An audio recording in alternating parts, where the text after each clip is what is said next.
eh Bergaris. iya, kok dibuat kayak sirip-sirip radiator itu buat apa? Itu seperti fungsi sirip radiator untuk menyebarkan panas lebih baik.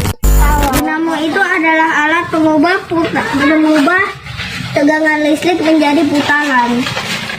Tahu kamu? Itu lagi. Pesawat itu pakai bisa terbang menggunakan baling-baling atau apa sih itu? Itu mesin jet. Yang di samping kanan kiri. Itu mesin jet. Tapi kok depannya kayak ada baling-baling? Lah itu baling-baling untuk mengkompresi. Ada kompresi tabel apa? Umpama punya kesempatan, ayah punya rezeki, kamu tak ajak naik pesawat ya. Nah, Jadinya hilang semua kebakar sama yang dijadikan. Anda berhasil menciptakan bolam. Saya sudah ragu sih awalnya, soalnya segini rumitnya gitu loh. Tapi bisa ya sama dia. Bisa pak, nang kandani nah. Indah palang keriput kereta ngene. Udah apa yang itu ikan nenek? Saya gantar pak. Ikan nenek.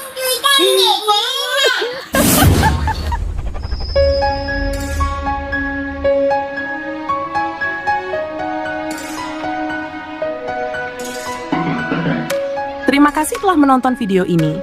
Bagi kalian yang baru pertama kali mampir di channel ini, selamat datang di channel Berbagi Cerita CBC. Jangan lupa dukung channel ini dengan subscribe, like, dan share, agar kami bisa terus menghadirkan konten-konten inspiratif dan penuh makna untuk kalian semua. Teman-teman, menjadi seorang teknisi di usia remaja, seperti saat SMP, SMA, bahkan kuliah, itu mungkin sudah biasa. Apalagi jika sudah dewasa atau berkeluarga, kemampuan tersebut tentu didapat dari proses belajar, pengalaman, dan latihan yang panjang. Namun, bagaimana jika seorang anak kecil yang bahkan belum pernah belajar secara formal tentang elektronik, justru mampu membongkar, memahami, hingga memperbaiki perangkat elektronik dengan sangat detail? Inilah yang membuat banyak orang takjub. Meski dalam kesehariannya, ia masih belajar berbicara dan belum sepenuhnya fasih menyusun kalimat seperti orang dewasa, namun ketika menjelaskan komponen elektronik, ia berubah. Penjelasannya mengalir, logis, dan penuh keyakinan, meski sesekali masih ada kata yang belum sempurna. Wajar karena usianya baru 9 tahun, dan ia masih duduk di bangku kelas 3 sekolah dasar. Dialah Dava, bocah jenius asal desa Growok, Kecamatan Dander, Kabupaten Bojonegoro, Jawa Timur. Dalam video yang direkam oleh ayahnya, Dava tampak membongkar sebuah CPU komputer. Bukan hanya sekadar membuka, ia juga menjelaskan setiap komponen di dalamnya secara rinci, mulai dari fungsi, cara kerja, hingga keterkaitannya satu sama lain. Hal ini bahkan membuat sang ayah sendiri terkejut dan tak menyangka dengan kemampuan anaknya. Udah nggak bisa dipakai itu, rusak kan? Kamu itu coba mainan apanya? Pendinginnya. Itu pendinginan buat mendinginkan bagian apa? Bagian CPU dan chipset. Ini. Itu CPU, ini chipset yang kecil. Di komputer juga ada. Dia biasanya terpasang permanen pada motherboard. Coba, ya pengen lihat. Ini kenapa sih? Ini kipas. Akhirnya emang banyak, ada 4 biji gitu. Enggak, ini kok Bergaris. iya, kok dibuat kayak sirip-sirip radiator itu buat apa? Itu seperti fungsi sirip radiator untuk menyebarkan panas lebih baik. Dan ini kan luas areanya jadi lebih luas kalau gini posisinya. Kalau cuma segalis tipis itu kan tipis banget. Gak mungkin bisa menghilangkan panas dengan sempurna. Lebih cara sistem kerjanya piye? Coba ya pengen tahu. Jadi di sini, ini misal di sini ku bakal ya. Ini di sini ku bakal. Coba kamu pegang bagian yang ujung sini. Ya. Kalau anget bilang. Kita bakal bagian pipa panas ya. Ya, anget ya. Sebenarnya kok bisa nyalor ke sini ya? Itu karena cairan di dalamnya menguap. Apa di sini ada cairannya di pipa kuning ini? Apa tembaga ini? Ada. Ini aja sekarang yang sisi sini udah dingin nih, padahal udah baru saja habis kebakar. Tapi sini kok hangat? Karena dia panasnya tersalur ke sini dan gak bakal kembali lagi. Dan caranya bakal kembali lagi, ngambil panas lagi, balik lagi ke sini, kembali lagi, dan seterusnya. Dan apalagi kalau kipasnya disuplai. Ini 5 volt, tapi ku supply di 3 volt aja pakai power supply ini, bukan AVO. Dan di pin nomor 3 dan nomor 1 Oh iya, berputar nih. 3 volt. Coba hentikan biar kelihatan berhentinya. Belum, masih berputar Mas. Oh iya, betul. Jadi semacam itu ya. Yang ini kan memori RAM. Fungsinya apa memori RAM itu? Jadi data dari ini hard disk masuk ke sini, melewati beberapa jalur masuk ke sini, melewati chipset, lalu lintas jalur data, lalu masuk ke RAM, disimpan sebentar, baru dikirimkan ke sini. Makanya ada loading. Loading pemuatan itu biasanya data dari disk disalin ke RAM. Berarti fungsi RAM itu untuk apa? Untuk menyimpan data sementara. Oh. Jadi data dari hard disk melewati chipset, lalu baru ke sini, terus dari sini ke sini. Terus diproses di prosesor sini atau CPU ini. Oh. Dan ini komponen yang menghasilkan panas paling tinggi. Walaupun ini juga menghasilkan panas, tapi di sini nggak ada pipa panas, jadi dia nggak terlalu panas. Oh, berarti yang komponen paling menghasilkan panas tertinggi itu ya apa ini tadi? CPU atau prosesor ini ya. Padahal tegangannya cuma 1 volt. Ya padahal saya tak lihat tadi itu cuma ada bintik gitu loh. Kok dia bisa mengoperasikan, mengatur program ya dia? Itu sebenarnya bukan bintik, itu emas. Masa emas? Kak. Ini buktinya nih, warna kuning-kuning emas. Bukannya kuningan toh itu? Bukan, ini emas. Yang lebih mengagumkan, setelah dibongkar, Dava mampu merakit kembali perangkat tersebut dengan baik. Tak hanya itu, Dava juga menjelaskan bahwa di dalam beberapa komponen elektronik terdapat kandungan logam berharga seperti emas. Hal ini memang benar secara ilmiah, karena beberapa bagian seperti konektor dan papan sirkuit memang menggunakan lapisan emas dalam jumlah kecil untuk meningkatkan konduktivitas dan mencegah korosi.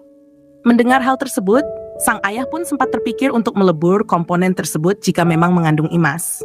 Sebuah reaksi yang sangat wajar, apalagi sebagai kepala keluarga yang selalu memikirkan nilai ekonomis dari barang-barang yang ada.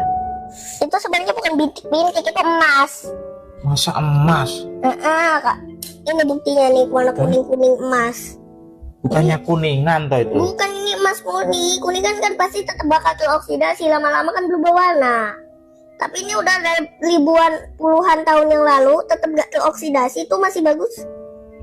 Oh, makanya kenapa pembuat kayak profesor itu membuat apa namanya ini dari logam emas itu karena dia nggak gampang teroksidasi sama gitu. dapat menghantarkan listrik juga.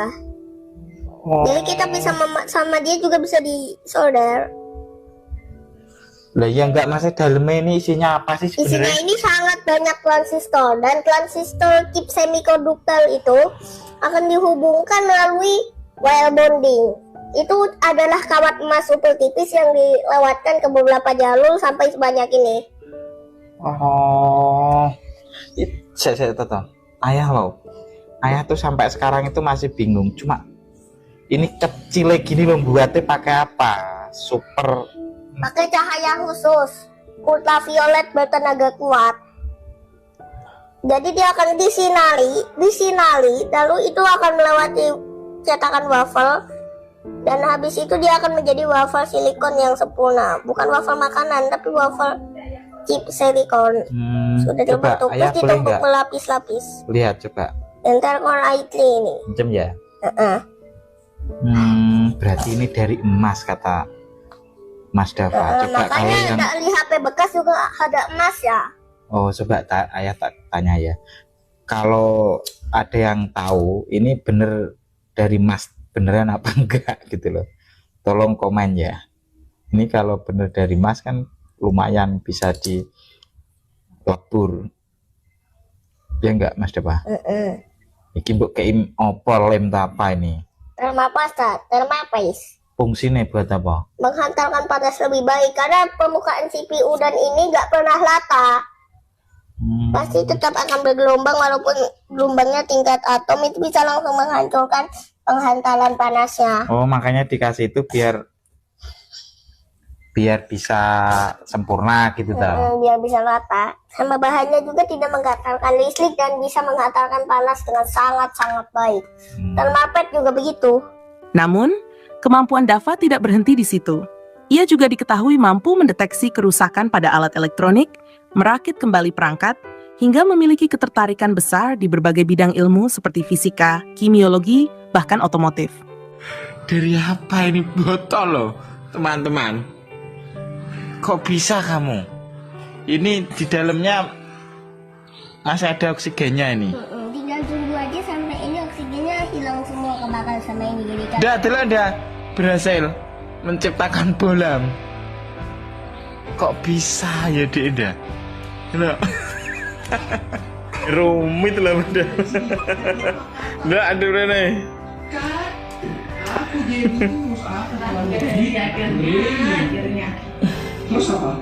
Kemarin mesin jam dinding yang jam model lama itu loh, ini tuh rusak, copot, terus sama Mas Dava dibongkar sekalian. Yang saya heran, begitu banyak gear atau gigi atau gearbox yang begitu rumit kalau menurut saya, kok bisa dirakit kembali dan berfungsi lagi. Nah ini bisa, padahal saya sudah ragu sih awalnya, soalnya segini rumitnya gitu loh, tapi bisa ya sama dia.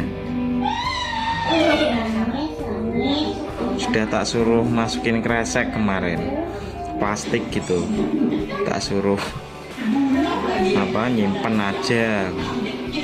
Kok bisa hafal gitu loh, maksudnya ini tempatnya di sini, ini tempatnya di sini, itu kok bisa hafal. Yang membuatnya semakin unik, menurut sang ayah, Dava tidak memiliki guru khusus. Ia belajar secara otodidak dengan rasa ingin tahu yang sangat tinggi. Bahkan pernah suatu ketika, ia diminta memperbaiki kipas angin di sekolah. Dan hanya dalam hitungan menit, alat tersebut kembali berfungsi dengan normal. Kamu ini kok, apa ini?